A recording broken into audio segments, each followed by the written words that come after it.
wait. Is that Saturday morning Samoflange backwards? Yes. Wow, And because you went back in time. you unlocked the mystery. had to. All right, Al, you card. That's the sound of a fresh Another F-Zero. Saturday morning. Did you ever think that you could like put Coke in your Cocoa Pebbles when you were a kid? You know, if you were out of milk. You know, if you were. Did you do it? I put water because we ran out of milk. I thought water's good. You thought and water was awful. It's not going to work. And you take 2 bites and you're like, man. So what's Coke like? The Coke and Fruity Pebbles knocks your socks off, I bet. I don't know. Like double the sugar. I'm not sure I would be alive right now if I had done that. So I suppose I didn't, but I know I must have tried Coke on my cereal at least once, and it's probably the similar results as you had with the water when you put it on. I tried Coke on my cereal, but it turned out to be just sugar. Well, dang. I still got high though. That sugar high, man. Woo! Wow. For all you kids at home who haven't tried this yet, please do, and you will never forget it. Clearly, and we've said this before, but there's nothing better than scraping the bottom of that milk ball and coming up with the gray lump, and you're like, go. Yeah. In England, they say 1 lump or 2. You know, in America, we say 1 spoonful. One gray lump or 2. 1 gray lump or 2. Hopefully, it's 3 down in there. You can get it, like digging. I know. I totally vomit these days. Yeah. But back then, I remember I just get so excited. Yes, it was the best. You're like digging for gold. You made sure not to scrape the bottom when you were eating the last bits of cereal. Because you wanted to have that big old bite of pure sugar. You saved it. Yes. Yes, exactly. to the end. Especially if it was like Cocoa Pebbles or something, or you could go with the Cocoa Krispies or Count we could have Chocula. mixed the sugar in there. But the thing is, though, my parents knew we were taking scoops of sugar. We just couldn't put too many scoops of sugar. I can't imagine telling my kids, only 2 scoops of sugar for your Cocoa Pops. What? Could you imagine? Maybe you're too hard on your children now, is what you're saying. Maybe so. Wow. But I remember that. Mom would get mad if we had more than 3 spoonfuls on the sugar. More than 3 spoonfuls. But the thing is, though, it's already sugar. What's the title of this episode? It's we went back in time. So that's right. Anyway, went back in time. The Hadal project. And by the way, we this is spoilers. I need to say spoilers all the way through. Yeah, this is a big one. We got to go back to time stories now. It's time to talk time it stories. Matters. Yeah. It matters. We decided. Well, Nick, our good friend and original Nick, time partner, the OG, was coming in, and I told you about this summer. He and I had been talking about. He finally nailed down a date. You had nailed down. Yep. You know, you'd reserved those dates back in May. Back in May or so. I think it was. And then I thought, you know what? We got to do the sequel. Because we him and hawed over it, but because it got so many bad reviews, we decided to let it go. Now, the sequel to... well, season 2 of Time Stories. Yes. So we get it's called the blue storyline. The first one's the white storyline. Okay. And it's a different way to play the game. And it was interesting. It's interesting. But I said way better than interesting. Since we're definitely we'll get to it. But since Nick was coming in, I said this is one game we've got to do. This is one thing we've got to do. The 3 of us have got to do while he's here. And we did it, and it was great. It was great. Not only the experience, not only being together with the whole, having the original game back again, but the nacho cheese was so good. He got Giant's Pizza, and the dude, I was getting whatever he wanted. And then he said that he wanted 3 or 4, no, it's 4 cups of nacho cheese. Cups. He wanted 4. I said, 4? Yeah. He went, yes, you're going to eat 4. No, everyone's going to have some. I said, I don't think anyone's going to eat 4 cups. You have to pay an extra $1 for each cup. You have to pay extra more. You know, and how many did he eat? 1. Yeah, I think 1. There were 3. I sent you a picture of 3 full cups of nacho cheese. He didn't even touch. But I guess he had a plan to swim in it later. I don't know. Man, we might have ruined his vacation by not giving him his nacho cheese. Far be it from me to ruin a man's nacho cheese vacation. Either way, we're getting our time stories on. We're getting set up. We've got, let's get our favorite foods. Let's get our favorite drinks. Let's get our table out. And we got set up, and we unfolded the box, and we got started. And it's now with crystals, which we settled in with our Cocoa Puffs with the sugar at the bottom, and we were like, let's do it. Cracked our knuckles. Cracked the knuckles, went into it. And I have to say, I like both mechanisms. I missed our old mechanism. I like that one. But at the same time, it's probably more fair instead of a roll of the dice on how much time it takes than just to give up one Azrak. Yes. Which is in this one. So that was good. Which is your currency, essentially. But yes, to just establish the fact that you're going to have to use at least one unit of time to go to another area. Yeah. I mean, you're right. The dice roll can just kind of kill it if in this way it makes it did a lot of times with us. Yeah. And sometimes it saved you, but it's rare. You know, we had a couple of brilliant moments in the original with the dice roll. And later on in the same series, a 2 was perfect, and a 1 and a 3 were bad things happened to you. Because they mitigated that. Mix it up. Because that's how it always evolves. What they do. So we're interested to see how it's evolved, and how they evolved is by changing the game up. But one of the key things we really enjoyed off the bat, and we'll be talking about this probably for all of these, but we're just focused on the Hadal project right now. The interaction cards. How we all could speak to the same guy at the bar and have different conversations. Yes. Sometimes get different items. Yeah. Based on who you were and what happened. Yeah. So in this one, we're investigating a missing professor who's trying to solve mankind. There's a pandemic, oddly enough, going out there. This came out right before the pandemic, too. Nuh-uh. And yes, 2019. Wow. And there's a pandemic out there. Maybe they started it. Maybe they did. Maybe. What if we had everybody cooped up inside? And the people that got to do the cure were us. Oh, my God. So anyway. Look, they just gave the Nobel Peace Prize to people who studied for the COVID vaccine. Oh, so, good. Good. Anyway. We're not getting a prize in that universe. And not in that universe. Maybe in this timeline. But he's trying to solve the formula, and he's saying he's needing flowers, but he can't find there's a missing component, is what we find out. And so at first it's underwater adventure, which is really cool. Yeah. And again, I love how this game continues to outthink us. Yes. Because there's that one. We've played this. We even played Madame and crushed it. You know, like we did all of it. We got them all right. And I think we're the only ones to get it. We owned Madame and we got it. And we were off a high. Yeah. We got it completely. We understood where they were going. The story and the plot and what happened, and everybody else. We can't understand the hate for Madame because it was so good. I loved it. Anyway. So this one gives us a different tile placement where it goes deeper. So you can go horizontally or one down. For this entire game, we've basically here's 5 cards, flip, and one horizontal line, and that's your story arc. That's been the standard forever. That's the room you're going to explore. Here's the king's throne room, and like over there is the king, and then over there is the man at arms, and over there is the queen, and all this other stuff. And you're like, I'm gonna go talk to the queen because look at the picture.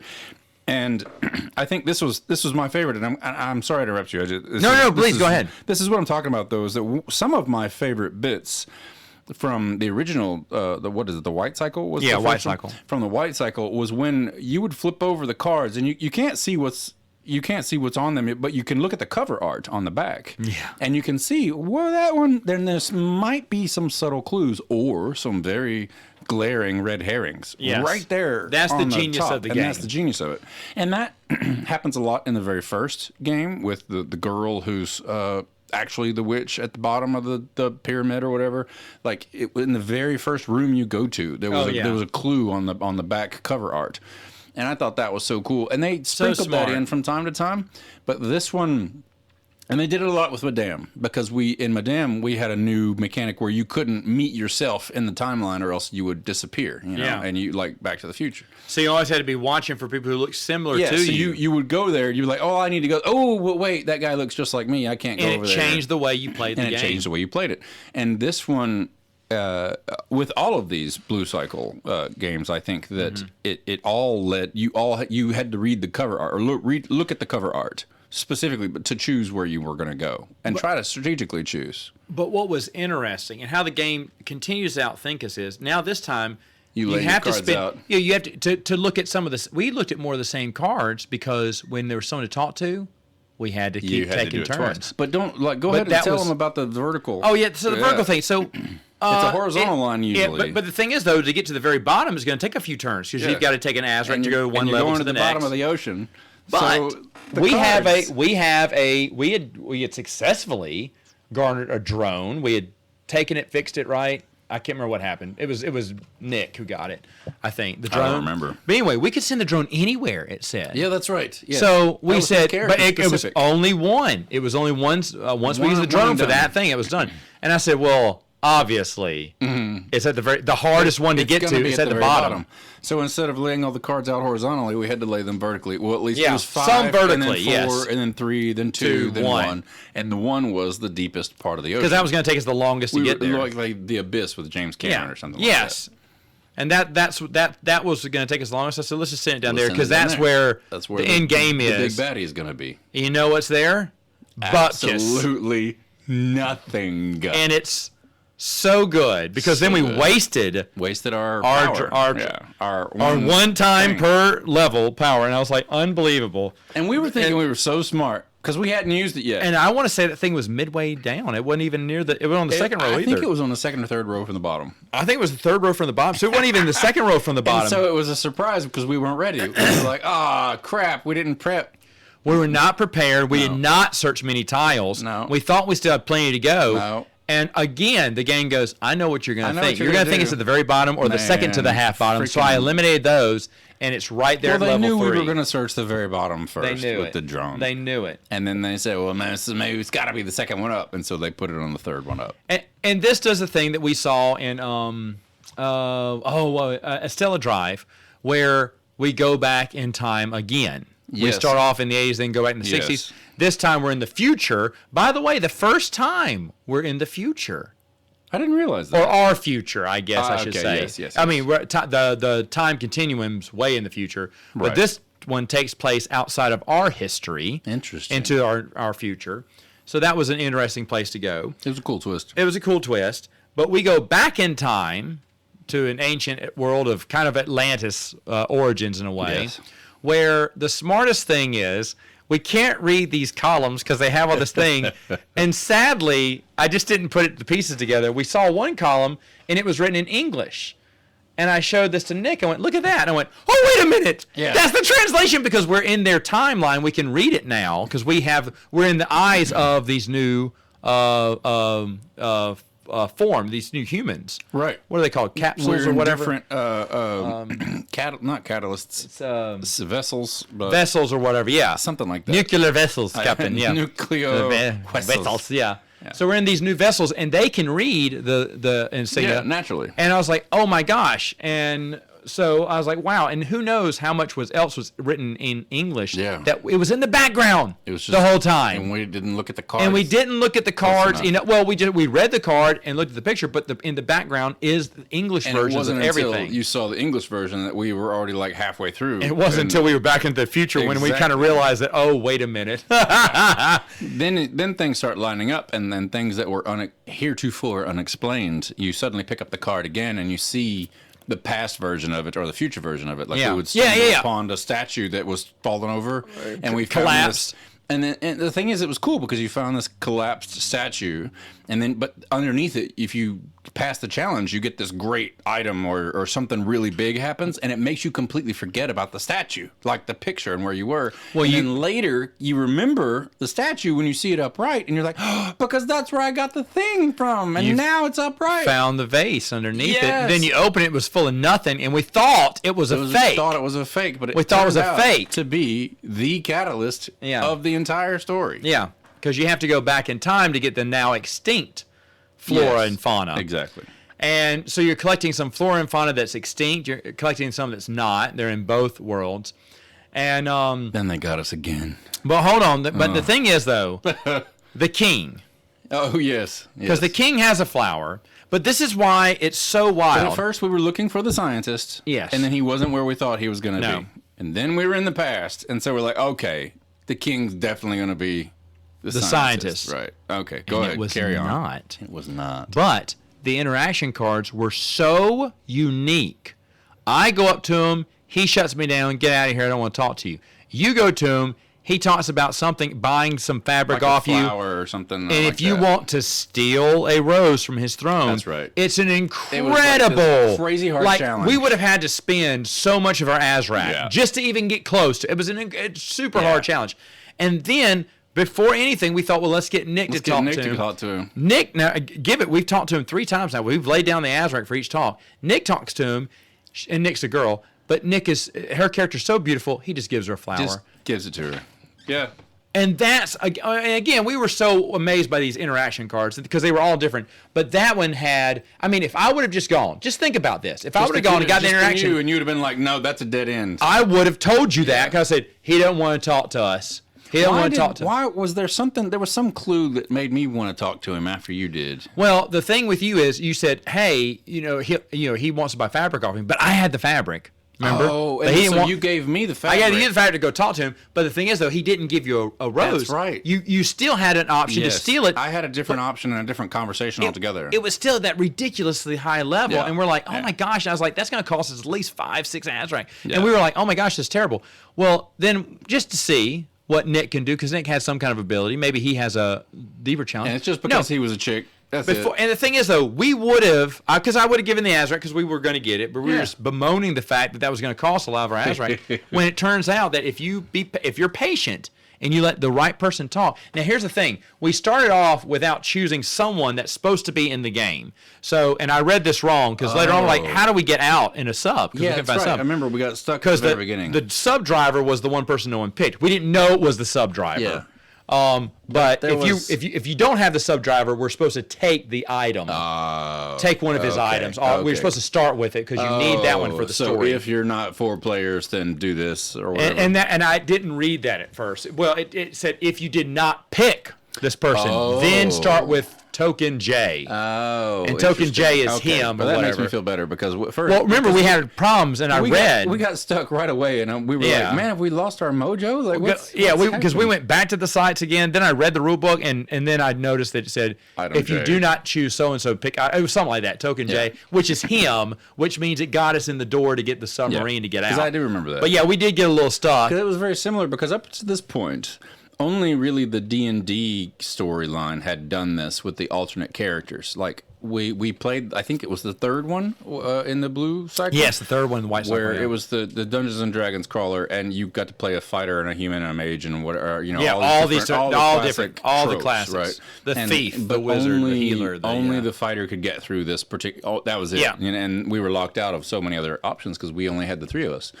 And this brought that mechanic back, and really, like, that one was the only one that did that. Much. But it did it completely differently. They added more to it with these interaction cards. Like, each one of us got to talk to the man at the bar, and he told us different things. Totally different things, yeah. And I was like, wow, because for some of us, he's because if you're one of the diving crew, he tells you something. If you're not, he just buys you beer last with you. Buzz off, but I mean, buzz off or whatever. If you're part of the, security, which I think I was, but no one liked me now that I think about it. But buzz off, But the thing is, though, if you're not careful and you don't realize it, because we realized it very early, say, what happens when I talk to him? Mm-hmm. Then you get a different reaction. That's when my eyes opened up and went, oh wow, this is a whole nother level. Because now there's a reason for us we still have to split up to cover ground, but when there's someone to interact with, we have no choice. Everyone must talk to them. And then it got us because we started realizing that, and then it was throwing time wasters at us because we would talk to somebody and get exactly what we needed. Yes, and then, the first time, and then not realizing not realizing. Well, we chose right, And then we would look at the artwork on the back, and we're like, oh look, that's the thing we need, and let's go because I'm this person, so we need to talk to them, and then we'd get it right. And then we would like, well, what happens if I go talk to him? Total waste of time. Okay, what's time for me? Okay, well, let's get Nick to talk to him. Yeah, one more time. And then it's a huge boss fight, and we're like, not ready for it. Getting our butts kicked. So like, what's happening right now? We could have just left the room. Yes. And it would have been fine. Like, it would have been the perfect way to do it. But so it kept you guessing. Correct me if I'm wrong, but I think there was one interview where I got something, you got something different, and we thought, well, maybe Nick would be. But we didn't need mine because the fabric just would have given us extra coin or something like that. But I can't remember, it was something like that. But you got something else from an item that we needed. Nick got nothing. Yeah. So the thing is, though, it even throws fake stuff at you, which, I mean, the extra coin would have helped us, but we didn't need it. I had something. I had a piece of equipment or a tool or something I had, and I never used it. The hot dog peel. Oh yeah. Well, I wasn't mine. That was Nick's. But we were convinced that was something. Convinced. But if then I had something else too. I had another thing that never got talked about again. Yeah, and I love that. Yeah. Items that don't work, that don't do anything. That don't serve And purpose. it might have, but we just it might missed have. But the thing is, though, it's frustrating. But at the same time, I don't put it past the game to go, yeah, you got an item. Ooh, you better cover that hot dog peel. So good. It's so good. It's brilliant. So we were very impressed with the Azrite thing. The one thing, and before I would talk to the end, well, we'll talk about the end now. We'll talk about the end. So, Yeah, I think so. At the end, you've got to form up these flowers. And so we have to create the cure to the Yeah. plague that is destroying the world in our future by creating a botany list. We had a list of botanical cures that needed to be mixed together. Right. And they couldn't get the right cure solved because the ingredients didn't exist in that timeline. Right. So we found a way to transport these ingredients from the past to the future by way of base or buried in the bottom of the ocean. We go and dig it up, we get it, and it's everything else. And we have things that we think are solid clues and reasons for why. And so and then we find out at the very end, we have 8 different flowers, 8 or 9 flowers. And then they said, choose 4, but choose wisely. Yes. And then you get to see the old knight from the Crusades just saying he chose poorly. but here's the deal. So obviously the hardest one to get was the kings. Yes. But I was convinced. Yes. Because we all talked about this. I said, you know what? That would be the obvious choice, which means it's not it. And I love how once again the game says, you're not going to get it. Because one of the flowers, I just walked over to the wall and plucked it off of the wall. And I'm like, all right, well, that's probably not it. But that's it. I don't. Yeah. Now, so we ended up getting fooling ourselves. Basically, we fooled ourselves. And but I just thought because it was so hard, I could see us wasting all the Azrite and it not being the thing. Right. But at the same time, maybe that is it because it's the kings. But what we found out after the fact, once we screwed it up and had to redo it, we found out that's when we put it together that the English translation from what you read like forever ago was the clue. Okay, so to decipher what the names were. I have an update. Okay, please. B team played it. B team played it. My B team came over. Really? Okay, so when it came to choose, I shut up. I said, guys, this is where I sit out. Yeah, They said, okay. Yeah. Okay, first off, they made this, they got 3 out of 4. They got 3 out of 4. They got 3 out of 4. How did they do that? They knew it had to be the king's flower. They went with their instincts. And the one they missed was one we missed too. They were convinced it was the pink flower too, and this is what's so confusing. Because the girls say the pink in the past, they say these flowers protect us from the plague, and I was like, oh, right. And it was them versus the king, and so I thought they were the good guys, the king was the myth, but it was the exact opposite. I still don't know how you would find that out, but they picked that one and the king's flower, and then get this, they found the tablet. What we did is they found the translations. Yeah. They found the tablets. Yeah. And they still couldn't piece it together. And I said, let me see it. And I don't know. Maybe I looked for English words and stuff, and I found another one. But even translating, it's a portion of the tablet. It's a partial word. But it doesn't match up to any of the letters. But I figured it out after we were done. Any of the flowers? No, after we were done, okay. I figured it out. If you look at the tablet, it only has half of the word, and then it's process of elimination, because if you have the names of the flowers on the little box. I know, and you can process elimination, like you can figure out the which ones wouldn't work because it has to have this letter, this letter, this letter in it. This second time, I had all but one, I think. All but one and letter Letters? translated. Yeah. And I still couldn't figure out which flowers it was by looking at the translation. So I'm still a little confused how that worked. But what they decided was the flowers that were the little granite glowing rock kind of flower things that were part of the portion. Ocean, right? Yeah, but they were also in the lab. And they read his journal that said, I'm missing an ingredient. That's it. And he sent the sub to go out and find it. That was the other one that we missed. But then when they mentioned that's when I realized that's why it can only be one from the past. And we totally forgot about this. Yeah. he says he gets sent the sub because he's missing one ingredient. I remember that. Yep. But they said these were found in his thing and out there too. Yeah. The other ones are found in his lab, but those are found out there too. So these must be it. And then the third one that comes back is from the past. Oh, the fourth one. The fourth one is from the past. And that's what I remember now is because that was one of those, it's a gigantic mystery-solving clue in the first room. Because I think it's in the first or second room where Nick, I remember Nick had the card. And he got on his computer and he read his email. Yeah. And it was an email that he sent where he named one of them. Yeah. And then Nick just kind of read it. He's like, oh, I'm just missing an ingredient and whatever. And it was a throwaway card. Like, we didn't pay any attention to it. He's like, well, this wasn't really anything. It's a one-read note, and you put it down, that's it. We read it off, that was it. And you're done, and you never think about it again. But that was the clue. And it's something you find at the beginning of your adventure. And you don't think about it. And if you're not, because you don't reread the letters. You never reread the letters. Later, you've completely forgotten about it. And when the guy said, like, we've been to the past and the future and the past again, and we never think about the stupid email. But the guy brought up the little tablet email saying, hey, guys, he said he was missing just one. I was like, oh. That's it. Bam. But they still went with pink for some reason. Maybe they forgot. I don't know. But they still went with pink because they were convinced too. But they got pink, black, and then the two whatever rot gems. I was like, that's not right. But then it was right. And I was like, oh, my gosh. We had the clue sitting in front of us the whole time. That's amazing. And I was shocked. They got 3 out of 4. They did really good. We got 1 out of 4. We got 1. we killed off 75% of humanity. So Nobel Peace Prize my foot. But they got 75% record because I guess every time you lose one, it's 25% of the which makes sense. That's cool. So, but it was a decent ending, not the best, but decent because the sacrifice made and no one's perfect. That's cool.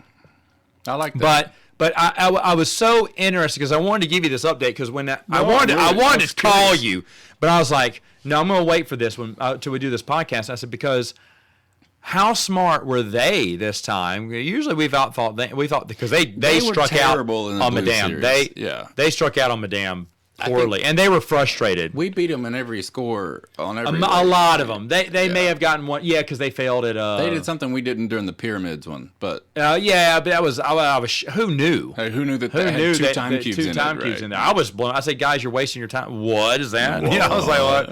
Yeah. So but this one, kudos to Team 2 because I play the game with them. I tell them what I see. Yeah. I tell them, but I never give them the final clue. Right. I was going to shut up. In fact, I wanted them to fail and get frustrated so I could go see.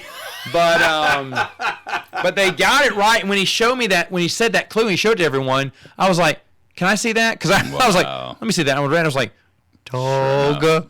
Gone it. It was right there the whole time. Yep. But how smart is that? Because usually we get the letters, you read them, and it gives you a clue for the next one. But the thing is, what they said in that little throwaway item that we get all the time in the White Cycle. All the time. All the time. It's usually just leads us to the next clue or builds to the storyline, right? That's usually all it does. And we never reread those again unless they have numbers or a formula or some kind of picture on it, We never look at them again. How smart is that? Unless it directs you back to it specifically. This never directs you back to it. Unless you're correct. But this one, they said, we're going to be very subtle about this, and we're going to flip you the bird. It was.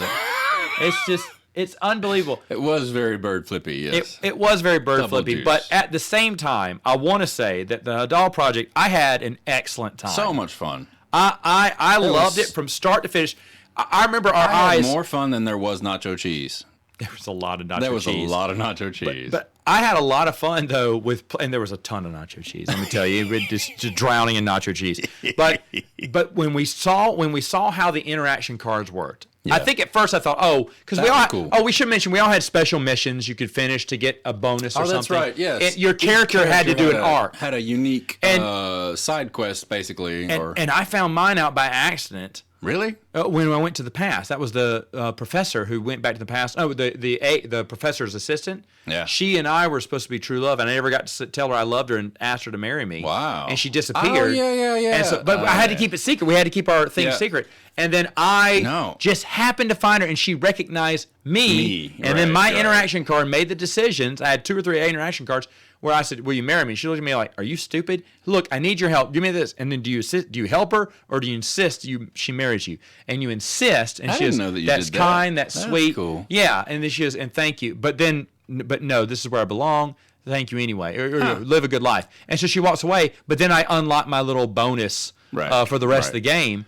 Perfectly timed, because you can't do it early. You have to do it later on. But and a few people, and we'll talk about more bonuses that people hit later on. But but it's a cool feeling when you happen to be at the right place at the right time. With the right, and even my interaction cards had to make decisions, as did yours. But and that my little secret mission was based. I knew on which card to go to based on the artwork on the back of the card. I'm talking about the next game we played. That's the big one that you had. But I was happy to keep mine secret at first, especially because I was basically a killer. I was a murderer. And I didn't want any of you to start doubting me right away, because my goal was to kill this guy. Like, okay, so... Well, you kept saying, here, hold my beer, I got this. I said, really? Okay. No, trust me, I got to go here. I got. We're like, okay, sure. And then, boom, next he thing broke you know, his neck. I'm coming up and he's done. Like, all right, that's over with. Okay. And I was like, now I've unlocked my thing, and sheesh, okay. But it was fun. No, it was a lot of fun. So overall... So that was another mechanic, though. Like, that secret mission that we all had, basically. That's right. Personal mission. Personal mission was an entirely new mechanic. After how many games was this? How many did the Blue Cycle have? White Cycle had 9. 9 games. So this is the 10th, in a way. So after 10 versions of this game we've they're played. Still pulling out new stuff. Still new ways to play it. Still new stuff. So cool. And we're not done talking about it. Maybe we will next Saturday. Morning. Samoflange.